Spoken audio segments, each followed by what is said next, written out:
ಮುಖ್ಯಾಂಶಗಳು. Pin Chaitra. Pin ಅಷ್ಟು ಉದ್ದ ಇಲ್ಲ, ಯಾರಕ್ ಪಿನ್ ಇಟ್ರು, ಯಾವಾಗ ಪಿನ್ ಇಟ್ರು, ಆ ಪಿನ್ನಿಂದ ಯಾರಕ್ ಚುಚ್ಚಿದ್ರು, ಯಾರಕ್ ಚುಚ್ಚಿಲ್ಲ ಅಂತಾನೆ ಗೊತ್ತಾಗಲ್ಲ.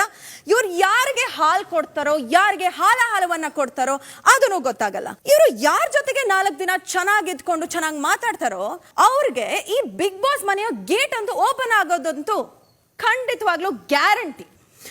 ನಕಲಿ ಮಂಡೋದರಿ ಸಿಗೋರ್ಗೆಲ್ಲ ಅಣ್ಣ ಅಂತಾರೆ.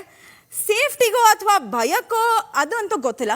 ಬಟ್ ಯಾರಿಗೆ ತಂಗಿ ಆಗ್ತಾರೋ ಇಲ್ವೋ ಅವ್ರಿಗೆ ಕ್ಲಾರಿಟಿ ಇಲ್ಲ. ತಾನು ಉಳ್ಕೊಳ್ಳೋಕೆ ಯಾರನ್ನ ಬೇಕಾದ್ರೂ ಮುಳುಗಿಸ್ತಾರೆ. ಮುಂದಿನ ಮುಖ್ಯಾಂಶಗಳು. ರಜತ್ ಅವರ ಬಗ್ಗೆ. ಕಲಿಯುಗದ ನಕಲಿ ಭೀಮ. ಸೋಂಬೇರಿ ಸಿದ್ಧ ಗೊರ್ಕೆ ಒಡ್ಕೊಂಡ್ ಬಿದ್ದ. ಮನೆ ಕೆಲಸ ಅಂದ್ರೆ ಇನ್ನೊಬ್ಳಿಗೆ ಕೆಲಸ ಕೊಡೋದು ಅಂತ ಅನ್ಕೊಂಡಿದ್ದಾರೆ. ಹಾಲು ಕೂಡ ಸ್ವಂತವಾಗಿ ಅವ್ರಿಗೆ ಬಿಸಿ ಮಾಡ್ಕೊಂಡು ಕುಡಿಯೋದಕ್ಕೆ ಬರೋದಿಲ್ಲ. ಕಸ ಗುಡ್ಸು ಅಂದ್ರೆ ಪೊರ್ಕೆ ಹಿಡ್ಕೊಳ್ಳೋಕ್ಕೂ ಬರೋದಿಲ್ಲ.